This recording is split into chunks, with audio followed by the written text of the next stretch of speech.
County. And I'm also a member of the Outer Banks Association of Realtors, so we're wearing two hats.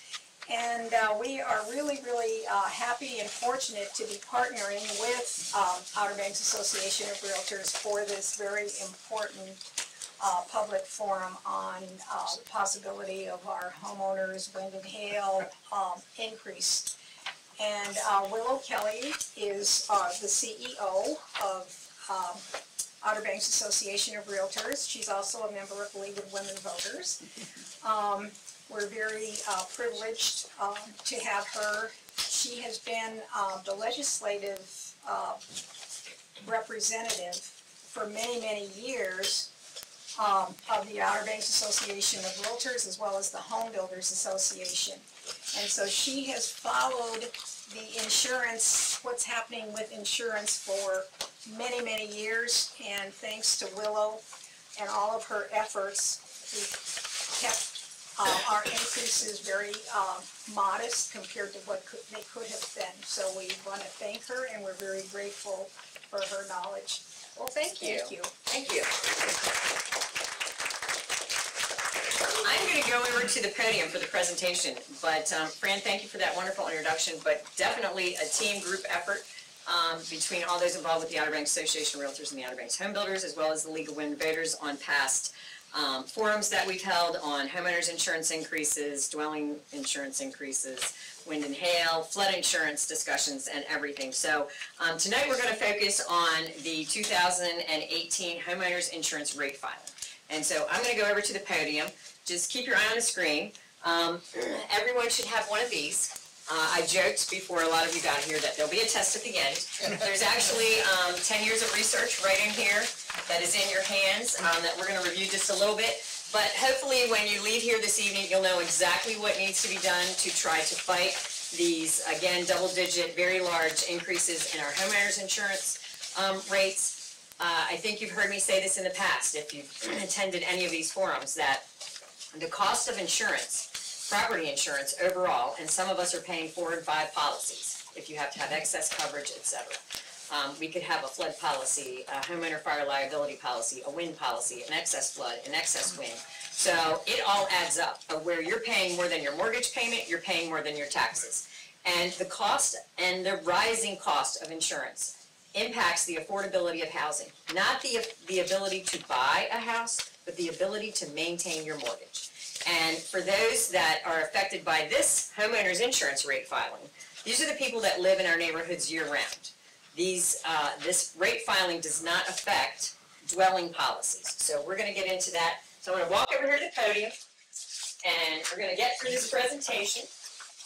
And no, there won't be a quiz afterwards. So, all right, I said all that up front after I was told by Kurt over there to please speak in the microphone, and this is being recorded so that those that were unable to attend this evening will hopefully before February 26th see this and be able to make some comment.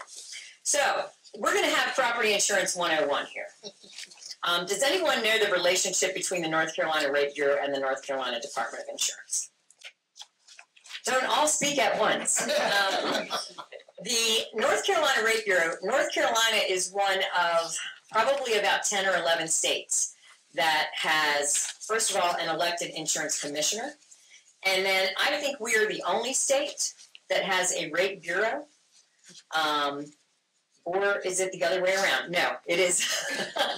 We have what is called a rate bureau. In other states, insurance companies will file a rate that they want to use with the Department of Insurance within that state, and insurance is regulated by the states, and that they file the rate, the insurance department reviews that rate, and then there may be some other steps involved of the company to start using that rate.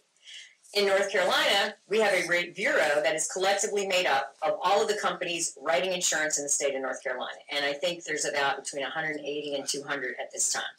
So all of the underwriting companies, the admitted carriers, those that are writing coverage in the state of North Carolina make up the rate bureau, and there's certain rules that apply to be a part of the rate bureau. So the North Carolina Rate Bureau, of which, interestingly enough, in 1944, there was the McCarran-Ferguson Act that the insurance companies do not have to, in a sense, like realtors have to comply with antitrust. It kind of exempts them from that. And so the rate bureau operating collectively, you would think that's kind of antitrust, but it's not. The rate bureau then collectively gathers data, information on loss history, on many different things, and we'll go over the factors in a minute. And they review where the rates are, if they're adequate, et cetera, and then they make what's called a filing to the North Carolina Department of Insurance. Not only on property insurance, but also on automobile insurance and such. So the relationship between the North Carolina Rate Bureau and the North Carolina Department of Insurance, the North Carolina Department of Insurance is ultimately going to make the decision on the rate that can be used, the maximum rate, the manual rate that is allowed. And the North Carolina Rate Bureau operates as, say, one insurance company in the state of North Carolina, so to speak, for all of the insurance companies. So I think I've explained a rate filing. A rate filing is a compilation of all kinds of data that make up this very long formula that is going to end up with a result, product, sum, etc., of where they feel that the rate needs to be. And in North Carolina, we're broken up by many different territories, and the rate is assigned by territory. And so loss data is included in this rate filing for homeowners insurance. It included loss years of 2012, 13, 14, 15, and 16. So what is reflected in this rate filing does not include any losses of 2018, does not include any losses from 2017. It is only reflective of those loss years of 2012 through 2016. So keep that in mind. If you are thinking that, wait a minute, we just went through this, you're absolutely right. Because I was going back through my old press releases, and it just so happens that on November 20th, 2017, the North Carolina Rate Bureau asks for 18.7% rate hike for homeowners insurance. That rate hike in the press release, just as the press release that was done December 21st, 2018, of which you have a copy of, that increase at that time, the Department of Insurance issues the press release based on an overall statewide average request for a rate increase or a decrease. And typically it's an increase and not a decrease. So on November 20th, 2017, right before Thanksgiving, we were hit with a rate filing. We sent out information, calls for action. Hey, we need to comment. The deadline to comment was, interestingly enough, December 29th of 2017. The public comment session was held on December 12th of 2017. At that time, I was one of 4 people that spoke at that public comment, because December 12th, people were doing a whole lot of other things than worrying about a homeowner's insurance rate filing and driving to Raleigh to attend a public comment forum. So this time, with having this forum, hopefully we will see some more people in Raleigh and even more people commenting. The rates that were considered at that time, in 2017, in that 2,000-page plus filing, the insurance commissioner reviewed that filing, or I'm sorry, his staff actually reviews the filing. There is then a determination made whether or not that rate filing is going to move forward. Is the insurance commissioner going to do nothing? If the insurance commissioner does nothing, then the request for the rate changes become effective based on what the Rate Bureau asked for. And then he could also deny the filing altogether, in which he did at that time. He did deny the filing, and he said, we're going to call for hearing. However, a settlement agreement was reached with the Rate Bureau on that November 2017 homeowners insurance filing. And it's very interesting, and please take note of this because we will touch on this in just a few more minutes, but he negotiated a statewide average homeowners insurance rate increase of 4.8% and a 12% increase cap at that time on tenants and condo insurance rates. Darren Currituck County homeowner and wind-only insurance policyholders, at that time, we were only supposed to see a 5.5% increase when the rates become effective October 1 of 2018. These rate changes just went into effect in October of 2018. November, December, January, February. That's only 4.5 months ago that new rates went into effect. And so, therefore, if anyone has a renewal after today, you haven't even seen the impact of the rate increases that just went into effect in October. So that was from the last homeowners insurance rate filing. And then we got hit with, for those folks that have dwelling policies, dwelling policies separate from your homeowners policies, in that the dwelling policies, when I say what's the difference between homeowners rate filing and a dwelling rate filing, there are many different types of homeowners policies. So you'll see HO4, HO5, et cetera, et cetera. A dwelling policy typically has less coverage. You don't have liability coverage, am I correct, Jackie? Through a dwelling policy. Dwelling policies typically cover second homes, those that are not owner occupied. If you have a year-round rental, if you have a vacation rental home, those are typically covered by dwelling policies. So keep that in mind. This homeowner policy does not, this homeowner rate filing does not affect dwelling policies. It will affect your fire liability policy. If you have a separate wind policy, it certainly impacts that. If you have condo insurance or tenants insurance, this homeowner rate filing will impact that. So how are the rates established? Wind rates, etc. Rates. You go through the filing. There's a lot of pages, 2,000 some pages, and you're not meant to understand it, I'm pretty sure. When I started all this research about 10 years ago, the only thing I knew about homeowners insurance was looking at my bill and seeing how much is the premium and when is it due. How many of you are in that same boat? How much is the premium and when is it due? And then you say, oh my gosh, this seems a little odd. How did my premium, I'm pretty sure this is not what I paid last year. How many of you actually go back and reference your premium from last year? Ah, good, we're paying attention, we're paying attention. This is kind of what it looks like on this page. There's a lot of numbers, of which you have no idea what they correspond to, but I'm going to show you.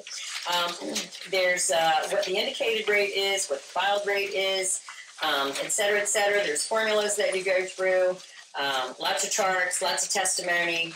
This is only one small snippet of the 2,000 some pages that make up that rate filing. And so there's a formula. And there's general statute that says how we are supposed to set rates, or how the Department of Insurance is supposed to set rates. And then you probably ask, well, wait a minute. You just said rates don't go into effect until October 1, 2018, and that was from a 2017 filing. It seems like every year my insurance keeps going up. How many of you are in that boat? How many of you get a premium every year and notice, like, whoa, wait a minute, what's going on? How many phone calls do you think I get from folks that's like, I just got hit with a premium increase of 40%. I thought the rates, like, we were supposed to get a decrease. Actually, in 2015, there was a full hearing held on a rate filing. It was the first time since 1993 that a homeowner insurance rate filing had been fully scrutinized by the Department of Insurance, where, like, a trial was held on a homeowner insurance rate filing. And the outcome of that trial was we were vindicated for all of those that worked tirelessly in trying to put forth the message that we felt that the rates were unfairly discriminatory, that they were unfair, that the wide rate disparity between us and those inland and in the western part of the state was unjustified and unwarranted. We were vindicated because what came out of that trial was that we should have seen an 18% decrease in homeowners insurance rates. And what happened was there was some negotiating, and therefore we saw a slight decrease, and that's reflected in the chart that you have in there. Whether or not you saw that decrease, I have no idea, because there's this little loophole that underwriters can use, and that's called consent to rate. And consent to rate, if you had signed off on a piece of paper that said, do you give us consent to rate your policy? And right now, it shows that we might be 1%, 2% above the rate that is the manual rate, maximum rate that can be charged by the Department of Insurance. If we can deviate from that rate, and this little loophole says that we can go up 250% above that. And once you sign that piece of paper, guess what? You don't sign it again at a renewal. It stays in effect for as long as you're with that company. And so you're seeing these increases and you're wondering, well, why is my insurance going up so much? Well, you've likely signed a consent to rate form. And just an update on that, a law that just passed last year that went into effect January 1 of this year, you no longer have to sign that consent to rate form in order for them to go ahead and charge above the rate determined by the Department of Insurance.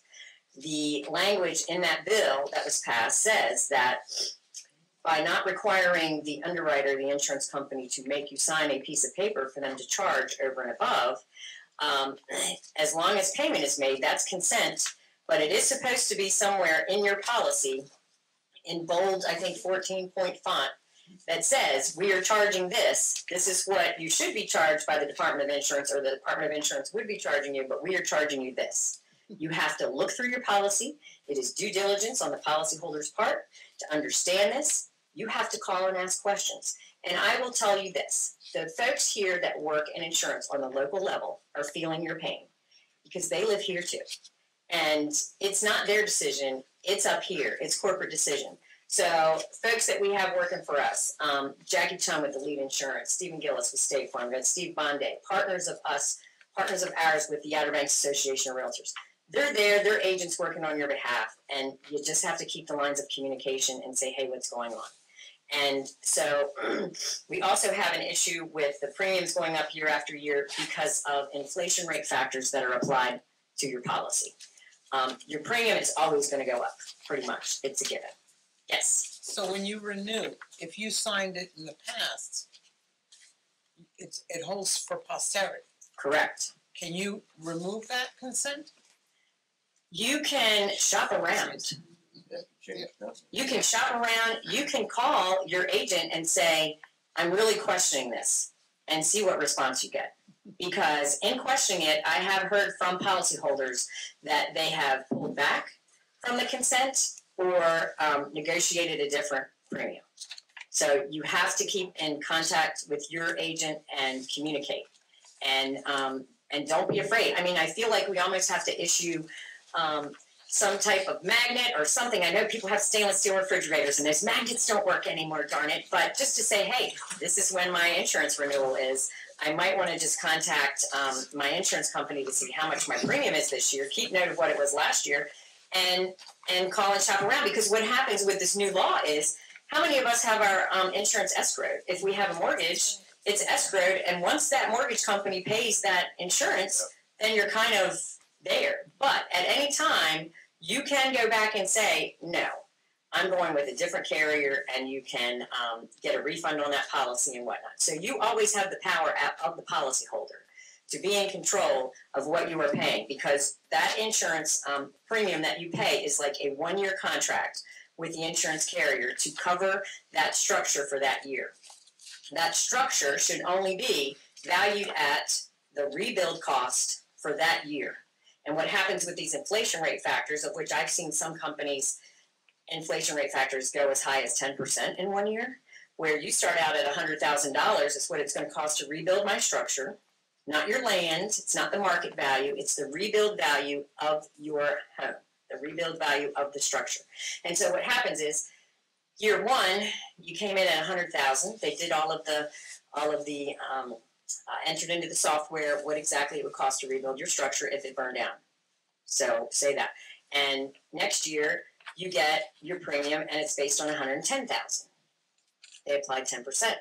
Now it's $110,000 to rebuild your house after year one and year two. In year three, second time, third time renewal, it's now $121,000. And you can see by year 4 and year 5, you're kind of skewed when it comes to, now it's something like $150-some thousand, when really it's only probably $110,000 to rebuild. And what happens in that case is if you're not paying attention and the company is applying more than, say, a 4%, 3% higher than that kind of inflation rate factor, then your deductible, if you have a 1% named storm deductible, is based on that dwelling value. So you went from $1,000 on $100,000 to now you're over $150,000, so that's $1,500. Just by knowing that, I just saved you $400 if you have a loss. So you have to understand your policy. You have to be an empowered policyholder. Through the Outer Banks Association of Realtors, it's interesting that kind of our mantra this year is inform and engage and inform. The more informed you are, what do they say? Knowledge is power. So we have to educate our policyholders. We have to be informed. And we have to engage and communicate when it comes to, I mean, hundreds of dollars. That's, what if it's a $200,000 house and it's $220,000 and then it's $240,000? And then now you're looking at at a very wide range when it comes to what you're going to pay out of pocket, what you're paying in premium, and we need to keep up with that. We need to know. Yes. What if, okay, so take your example and you got it for 200,000, 4 years later it's 240 and then the whole place burns down or something. And the adjuster says it's only gonna cost 220 to rebuild. That happens every day. That's what I thought. You don't get a check for 240,000. Homeowners insurance is not life insurance. You don't. It's not 240. You're gonna give me a check for 240, right? My house burned down, so it might. And then you've got all these other lines of coverage. You know, loss of use. You've got other structures. They don't really matter. They're just a percentage of that total dwelling value. So you really need to be aware of what that dwelling value is and ensure that that number is accurate within that year. And next year, review it again, because building costs do change. We do know that the cost of lumber just went way up. Builders have had, you know, an issue where they've quoted building a structure, and then all of a sudden, because of tariffs and whatnot, the cost of lumber went up. So costs do change. Also, if you have a homeowner policy, you should have, with replacement value coverage, built in like a factor of 25% over and above. So 25% over and above what that value is, if there's demand surge, if there's an issue, if we have a hurricane and we have, you know, devastation here, that there's built into that policy, and this is something you need to communicate with your agent about as well. It's better to know ahead of time than after the fact. And so having that conversation, you know, do I have that kind of replacement cost value? Do I have that where there's a built-in 25% over and above what my coverage says it is, if we have, you know, a major disaster? So keep those things in mind. That's why your premiums keep going up year after year without a change in the rates. Yes. This is a separate point. My car insurance just renewed, and I had a consent to rate notice on my collision premiums. Really? Yes. Yes. Consent to rate can be issued for any line of coverage. Yes. Can they deny you insurance if you refuse to sign the consent rate? Yes. They can. And let's keep in mind, insurance companies are businesses, and it is not a public utility. They are businesses. And so they're going to make decisions based on, well, if your roof is more than 20 years old, they're not going to cover you. Things like that. It is entirely up to that business how they want to. It is not required by law that they have to offer you coverage. Now, in North Carolina, some of you are familiar with the beach plan, which is supposed to be called the Coastal Property Insurance Pool, which was pretty much set up to offer dwelling policies on the oceanfront when no other company would write them 20 years ago, whatever. The beach plan, or the NCIUA, North Carolina Insurance Underwriters Association, expanded with the beach plan, fair plan, to then it cover not only just dwelling policies, but then wind policies, wind-only policies. And so when we're looking at wind rates, you could not get a wind-only policy anywhere except in the NCIUA. Now, due to some legislation that passed and some efforts on our behalf in trying to advocate for more competition, competition is good because typically it will cause, you know, a better market and you have options. The legislation that was passed to allow companies to write and come in here and write wind-only policies also added in kind of a factor that is a multiplier on the rate for the wind portion of the rate. So actually, we kind of got hit with a little bit more rate for wind-only policies, but there's competition, and I found that some of those companies that are offering wind-only policies outside of the NCIUA, they are now offering full coverage as well, and you can find a better deal if you shop around. So let's get to the next slide. Sure. Would you mind if I point out one thing? Also, some of those companies are writing flood insurance policies through the National Flood Insurance Program. So if you have a hurricane, what's covered? Is it flood? Is it wind? If you have that with the same carrier, there's not going to be any finger pointing or delaying your claim because they're going to be on it. So I highly recommend trying to combine those companies for those policies if you can. Makes it easier at claim time. And if you didn't hear, combining your policies, if you find a carrier that can also write flood coverage as well as your wind and homeowner coverage, all the better for you, because then they're not pointing fingers of, oh, this is a flood claim, not a wind claim. And we've had that happen in the past, where through the National Flood Insurance Program, the company is saying no flood insurance program has to pay for it, and anyway, the other company is saying no, it's flood. So let's go to the next slide. Here are the method of rate making, North Carolina General Statute, Chapter 58, 3610. Factors to be considered when determining why we need a 30% increase. Rates shall not be, or lost costs, shall not be excessive. They shall not be excessive. They shall not be inadequate. They shall not be unfairly discriminatory. Consideration should be given to the experience of property insurance, which is the most recent 5-year period, which is available. And in this particular instance, it's 12, 13, 14, 15, and 16, those years. Modeled hurricane losses. And in the past, when they would submit a rate filing, they would use one hurricane model in order to determine. And guess which one out of the few hundred that were ran that they would use? So the legislation was passed that says it is mandatory that they use more than one hurricane model in determining modeled hurricane losses. And due consideration shall also be given to a reasonable margin for underwriting profit and to contingencies. So this is all part of what makes up that long formula when it comes to determining how did they come up with the need for a 30% increase. Well, now I'm going to make it just a little more interesting. I am going to just review real quick. In your little packet that was on your chair, the North Carolina Rate Bureau is requesting, and this should be a 17.4% actual increase. You have the actual press release that was done December 21st, right here. This is what's part of it. If you see at the bottom, full press release, 12/21/2018. The North Carolina Rate Bureau asked for 17.4% rate increase for homeowners insurance.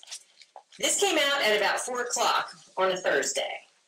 And due to some friends that I have in the Department of Insurance, I wasn't looking at the Department of Insurance page on their press release page to try to find this on December 21st. I had other things on my mind.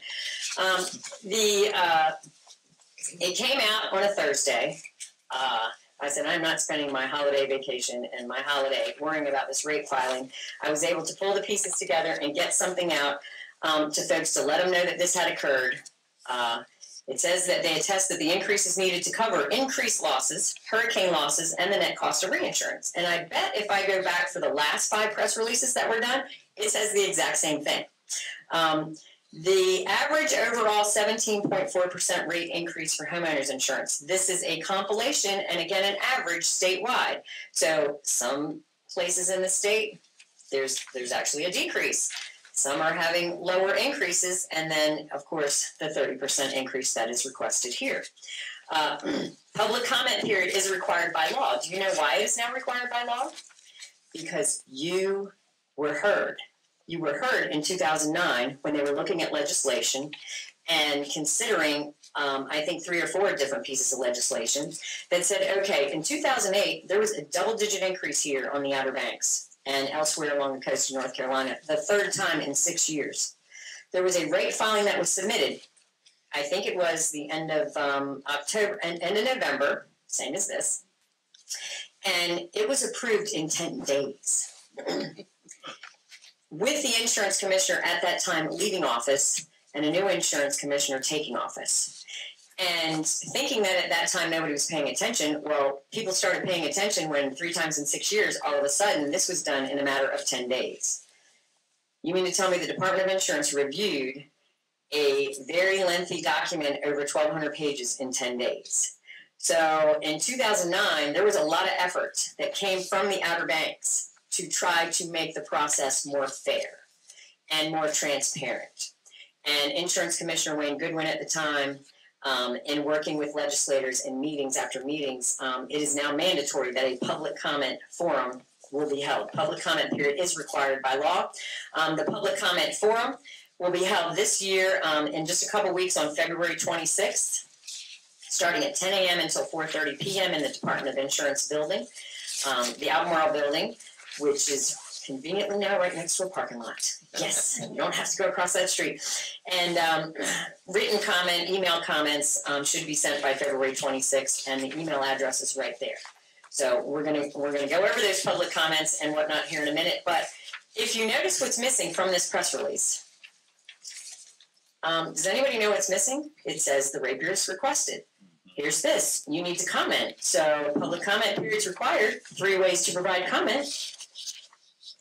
Where's the rate filing? There's no link to the rate filing in this press release. There is no chart, there is no map. So Willow Kelly, the Outer Banks Association of Realtors, has provided for you a chart showing rate history. We're going to go over here in a minute what that rate filing actually looks like and its impact to us.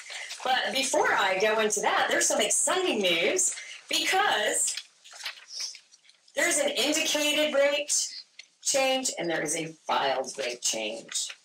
There's a difference, and the indicated rate in a rate filing is based on all the data in the filing.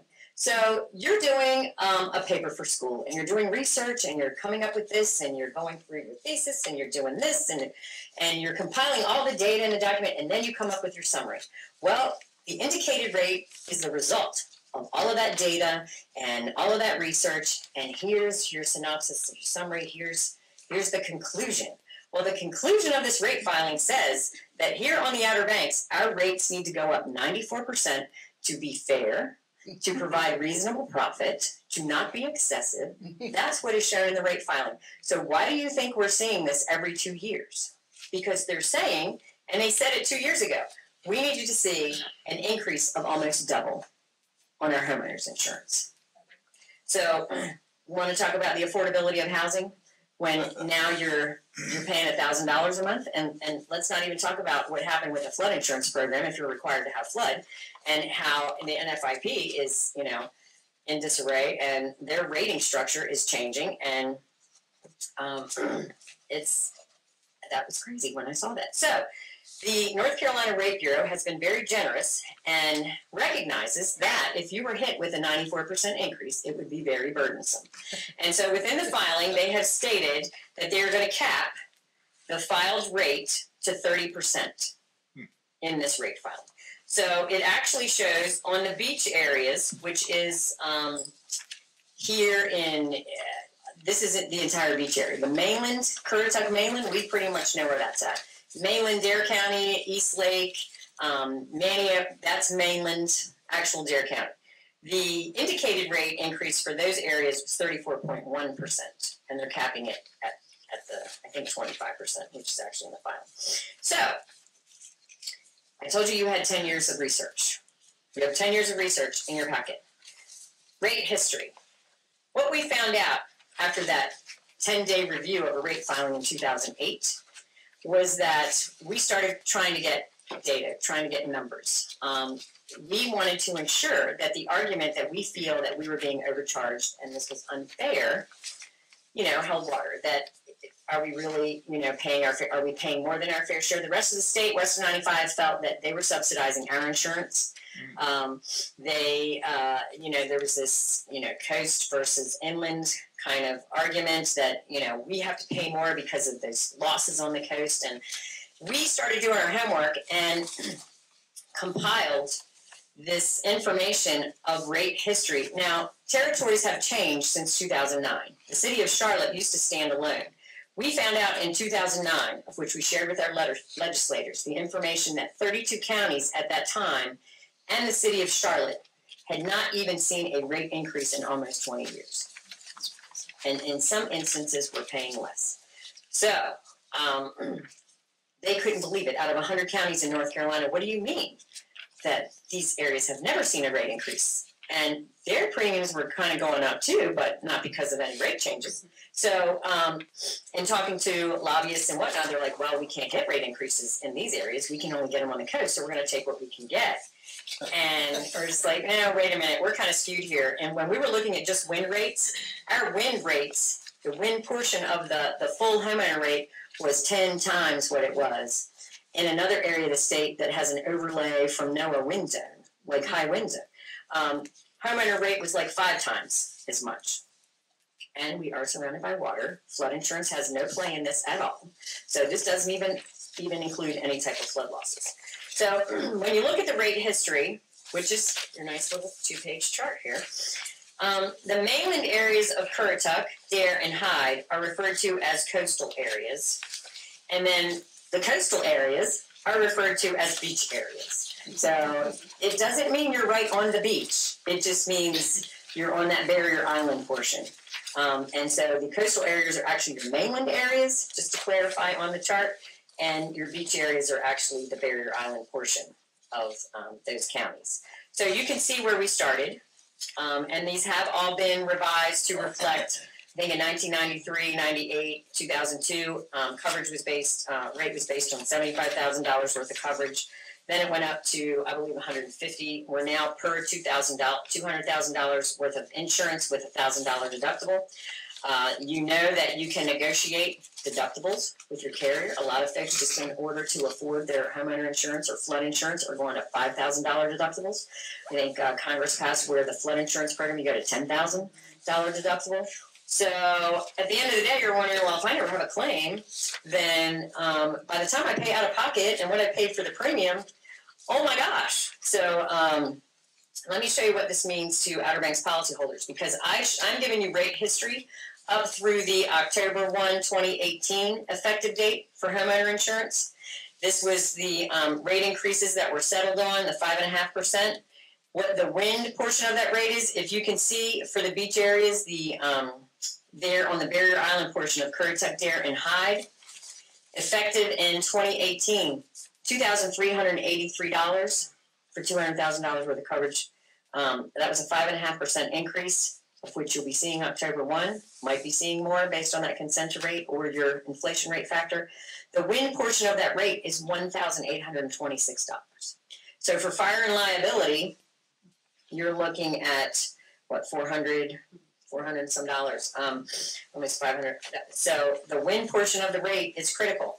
And if you have a separate wind-only policy, you're being, there's an extra added charge. And if you're in the beach plan, you get that and then you get surcharged an extra 5%. Your market of last resort, the beach plan that will always be there to write your coverage, you get surcharged for going there. And the General Assembly was told, well, we need to surcharge them to keep them from going there. And our argument at the time was, well, we have nowhere to go. We're backed into a corner and we have nowhere to go to find a wind-only policy. And at the time, I think it was State Farm Farm Bureau, some of the other companies decided at the time that they were just dumping all of their policies. The wind portion of the policy was just going to the beach plan. I am happy to report that due to competition, the beach plan has come depopulated somewhat. They did suffer some big losses last year. They had almost $2 billion in cash reserves and premiums coming in. I looked at their financials yesterday, and there was huge payouts last year. But they have reduced their reliance on reinsurance, and I'm going to give a little shout out to Gina Schwitzstable, the manager of the NCJUA has done a tremendous job in running that operation. It is a model to manage catastrophic risk for other states, and I think the country, in that she has trimmed expenses. She has, where we had reinsurance costs, and for those of you that might not be familiar, how many of you have a business that you can have another business that backs up your business? That's kind of what reinsurance is. We're in the business of insurance. We can buy this reinsurance that's going to cover what we're in business for, and that's covering risk, so we can buy this reinsurance product. And she's reduced her reliance on reinsurance, which built up cash reserves to the extent that the premium dollar that we were paying in the beach plan for wind-only policy, almost 70% of it was going to buy reinsurance. It's now less than 20%. That is huge. So all that extra in the good years went to build up a cash reserve. That kind of makes sense. You build up the rainy day fund for when you have a rainy day. So some good information just to look at. I'm a numbers person. To me, this is pretty exciting. And the homeowners territories, I did not include this, but the map, you've got the definition of the map and what territories it is, but the map was changed in 2015. You can find it on the Department of Insurance's site. It's kind of hard, but it's there. But here's the territory map of all of the territories in North Carolina. So what does this mean to us? What does it mean to Outer Banks policyholders and those in Eastern North Carolina?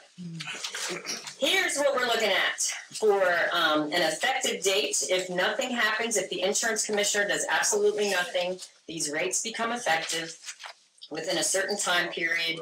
October 1, 2019, you're going to see a 30% increase on the Barrier Island portion of Currituck, Dare, and Hyde County. 30% will take you to the 2383. Our current rate of $23.83, the filed rate, which will become effective October 1, will be $3,098. Again, that's not indicative of surcharges on wind policies. It could be even more than that. If you look at the coastal areas, which is the mainland portion of Currituck, Dare, Hyde, and Pamlico counties, a 25% increase is being proposed. Current rate $1,516, you're looking at almost $1,900. And that is for full homeowner, fire liability, and wind.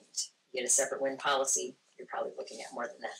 And also, if you're already above that, and based on that inflation rate factor and consent rate, there's other variables there. So there's a breakdown of what it means for us based on $200,000 of dwelling rebuild value, coverage A, $1,000 deductible.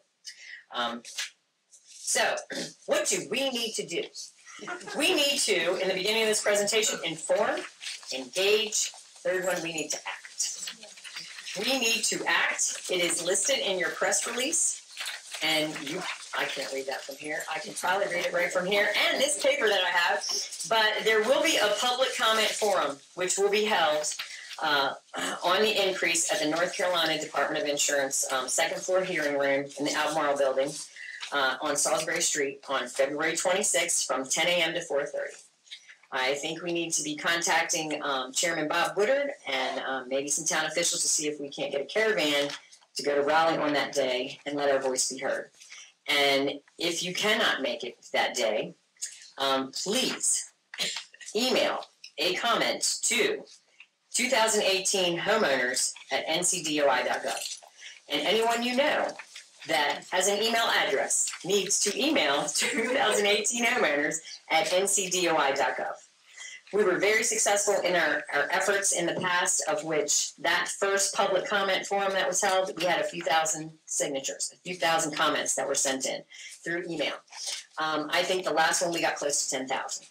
So we need to spread the word, send it to your friends, anybody that owns property as a homeowner that you know of in North Carolina needs to send a comment. And I'm making it easy for you.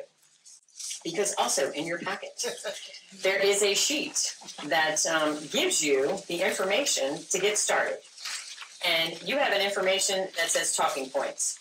And there's the email address, 2018 homeowners at ncdoi.gov. Please express to the Department of Insurance that the proposed rate increases, they are excessive, they are unwarranted, and they are unfairly discriminatory. There's another side argument going on about those that are paying through consent to rate and no longer signing to have that done. Isn't consent to rate basically an excessive rate? And now you don't have to sign anymore? Find me an attorney. The filing impacts the affordability of housing and the ability of a policyholder to make their mortgage payments. While they don't want to hear you complain that, oh, we just don't want to pay more, there is justification in this rate filing that these rates are not warranted. This does affect families that live in our year-round neighborhoods. Please review this and scrutinize this filing to the greatest extent possible. The filing does not include the number of policyholders or amounts charged over the manual rate under consent to rate. The Department of Insurance has said they could not get the data from the underwriters, the insurance carriers. Therefore, with this deal that was made in this legislation that went into effect January 1st, in that now you don't have to sign, now the company has to provide the information as to where they're using consent to rate and how much. So hopefully through this year, we'll see exactly where consent to rate is being used. The increase in homeowners insurance rate, we mentioned that it affects year-round resident policyholders, wind-only policyholders. It affects condo and renter policyholders. For those that do not own their home but are renting, this is going to impact you if you have a renter policy. Rate increases just went into effect October 1. We're not even 5 months in, October 1. There's not been enough time to thoroughly evaluate the adequacy of the newly effective rate increases. And they had mentioned in this filing that it does include current rate. How could they analyze the impact if the rates haven't even gone into effect? And so this just makes no sense to me. I mean, that is the greatest argument right there. How can you look at a rate filing when you don't even know the impact of what has yet to be charged? No filing should be considered until the North Carolina Department of Insurance has clear knowledge of how many policyholders are paying premiums based on consent to rate and how much over and above the manual rate has been charged. If we go back to a couple slides and we look at that factors to be considered. Consent to rate bypasses the entire rate making process. It means that they can charge you whatever they feel needs to be charged to ensure profit. And so it doesn't have to be explained. There's no oversight. There's no, the Department of Insurance does not have to say, okay, you can do that. If the rate shall not be, or loss cost shall not be excessive, it would seem that if the Department of Insurance has looked at a rate filing and said there should only be a 5.5% increase, and they go above that, it would seem to me that that would be excessive, in my thinking. Agree? Agree. Absolutely. Thank you. Okay. And I think that here looking at the coast, given the fact that our rate is so high anyway, to get a little bit more of that, our 5% increase is this. Right. 5% increase in Raleigh is this. 20% is this. 20% there is this. So we need to be heard. And you need to keep this in mind. Share it with everyone you know. Email today, 2018 homeowners@ncdoi.gov. I sent the email. I wanted to be the first one. So when I got it, before I shared it with anybody, I sent an email to that, and I'm going to call and see, how did I get? Was I first? So that's pretty much my presentation. I do want to just let you know a couple things.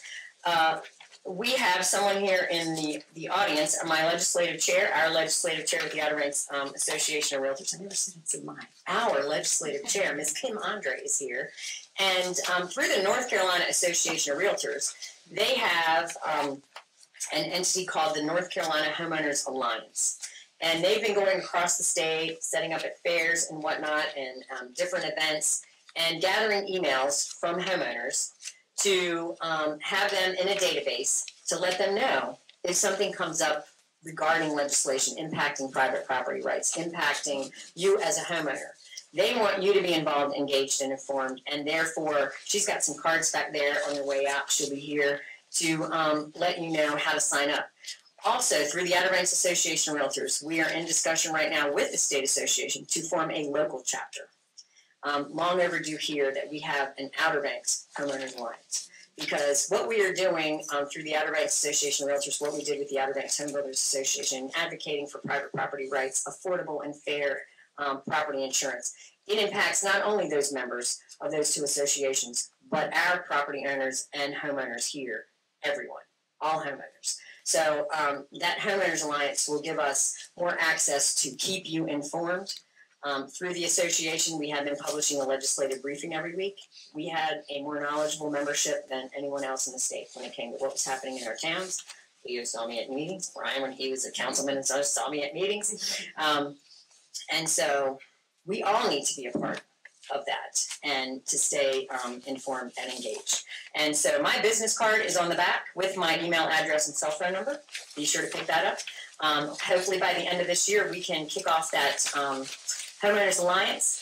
And I would like to open it up. I know we said we'd be here 7 to 8:30. The League of Women Voters, phenomenal partnership. Thank you so much for allowing me to be here and to share. And I know Michelle Clark is in the audience. She's a board member of the association. And Rosemary Dozier, we've got a few others here that are involved, as well as Kim. Jackie is a great partner with Elite Insurance, like I said, Stephen Gillis, and we have Steve Monday with Bankers Insurance. So we have great resources here to help people get the best possible deal that you can get with good coverage. There are deals out there, and you might find that the coverage is not what you thought it was when you have a claim. So we want everyone to be prepared. One other quick note, flood maps. Flood insurance. We weren't going to talk about that, but I am going to say just one thing.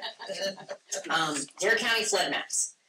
Although we've seen the data for years, hopefully we will get the letter of final determination in April. But with the government shutdown, then I was told maybe not. That's right. We keep hearing this every 6 months for the past 4 years. By the time we get the maps, they're going to be old, and then we're going to need new maps. A lot of people are excited about these maps. Oh, base flood elevations are going down 5 feet. I'm going to save, I won't be required to have flood insurance. 75% of properties coming out of the flood zone. Okay, this is where I'm just going to say, okay, wake up. What are we surrounded by?